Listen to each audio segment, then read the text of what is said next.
Այսօր փորձելու ենք այսպիսի հետաքրքիր բոկ լապշա սենսոյի։ Իրականում ես դաշրակներ շատ եմ սիրում ու միշտ ուզեցել եմ սրանցից գնել, բայց արժեքը մի փոքր կծող էր, որովհետև ես միշտ սովորեմ դաշրակին վճարել մոտավորապես 350 մաքսիմում 400 դրամ, բայց ոչ 1000 չգիտեմ ինչքան։ Բայց վերջապես գնել եմ ու փորձելու ենք սրանից։ Եկեք բացենք, տեսնենք ներսում ինչ կա։ Ներսում ունենք այսպիսի պարկ, ունենք նաև այսպիսի սոուս ու բնականաբար այսպիսի լապշա։ Հիմա առաջին հերթին պատրաստելու ենք այս լապշան, եկեք բացենք։ Ավելացնում ենք եռացրած ջուր,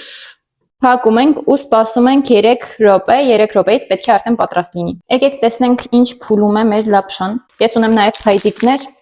որ հատուկ այս լապշան փայտիկներով ուտեմ։ Ու հաջորդ քայլով պիտի ջուրը դատարկենք ու ավելացնենք սոուսները։ Ունենք այսպիսի զանգված, հիմա ավելացնելու ենք սոուսները։ Առաջինը եկեք սա ավելացնենք ու վերջում ավելացնում ենք այս սոուսը։ Ավելացնում ենք ամբողջությամբ լապշայի վրա։ Հիմա այս ամբողջը պետք է մի հատ լավ խառնենք։ Խառնելուց հետո ստանում ենք այսպիսի մի բան ու եկեք փորձենք։